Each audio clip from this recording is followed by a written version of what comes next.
If BMW were a body, the 5 Series would be the brain, the 7 Series would be the legs, the 8 Series would be the face. But 3 Series, that would be the heart and soul of it. The anatomy of BMW as a brand is personified by the 3 Series, and the first generation, which was built from 1975 to 1983, came with two different body styles, two-door sedan and a convertible. It was unveiled at Munich's Olympic Stadium, which was metaphorically correct because it invented the sports saloon segment in the market. This laid the foundations which were fundamental to every BMW ever since. These fundamentals being the driver-focused dashboard, which was angled towards the driver, short overhangs at the front along with double kidney grille, the crease line along the sides of the body, Hofmeister at the C-pillar, which was named after the legendary Wilhelm Hofmeister. The second generation of BMW was launched in 1983 and it played with the strengths of the first generation. 2 years later, the first BMW M3 was approved by the motorsport authorities to compete in races. This car found its way to India while the nation was still mourning the death of the first and only female Prime Minister Indira Gandhi's assassination. BMW aimed to diversify its clientele. It was clearly indicated by the company's decision to launch 7 different variants, each one have one. The third generation of 3 Series deviated from the initial aim of being a sporting saloon to being a car for the masses' conventional demands. In order to ship units and survive the economy, which was falling faster than the moral values of humans today, year 1999 will forever be remembered by the notorious high-profile BMW case of Mr. Nanda. It can be clearly seen that the BMW brand needed to rise from the ashes like a phoenix. And boy, did they do it in style.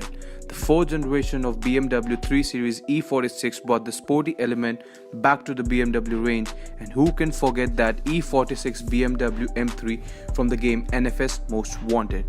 The car was so beautiful, so perfect, I needed it more than the Razor. Yeah, the guy, the villain in Most Wanted. It quickly became the poster car for people like me and is still considered the epitome of BMW engineering. The engine power rated from 105 bhp to 360 bhp in M3 class leading sedan. Everything translated to only one thing: success. E46 is the highest selling BMW till date. It was year 2005 and it was time for the 5th generation of 3 Series to rule the world. BMW in India was established in 2006 and this was the very first official product that was launched with the brand in India. Prior to this, all BMW was specially imported. BMW also opened its Chennai plant in 2007, which started manufacturing the ultimate driving machines. In 2006, a year after it was officially unveiled at the Geneva Motor Show, this car won the Car of the Year award. This generation's M3 switched up and added 2 more cylinders and became a V8, which was capable of 0 to 100 in just 4.6 seconds. Also, did I mention this sounded like Devil was crying for forgiveness?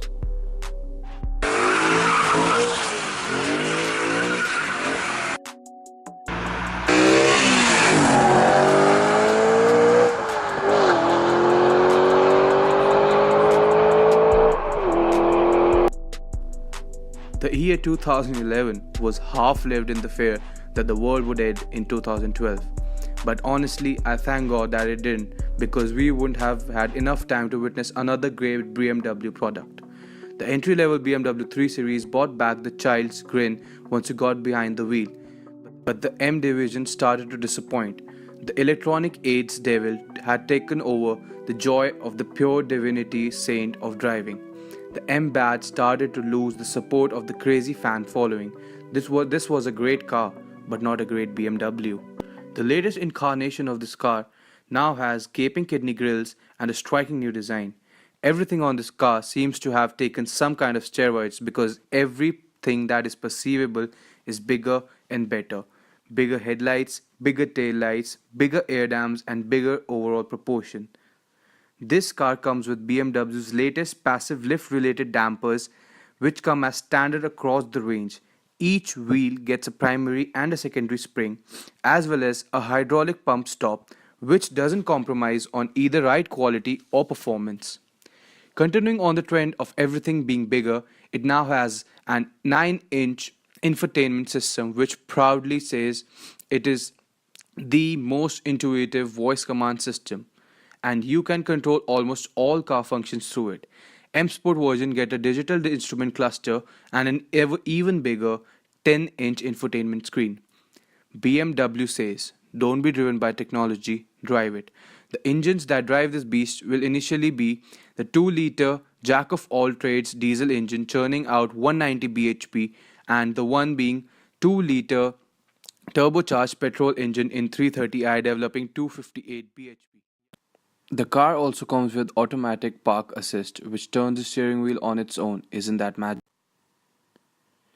It also has a heads-up display for better information so that you keep your eyes on the road. This car will be available with only two engine options at the beginning, and we cannot ignore the elephant in the room, the electric drivetrain of BMW E.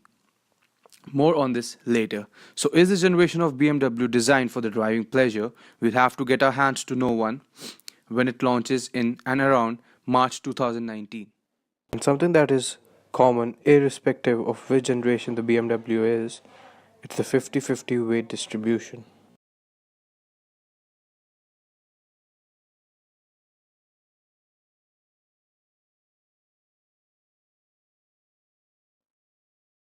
And thank you so much, guys, for bearing with me. I hope I didn't bore you with all the information.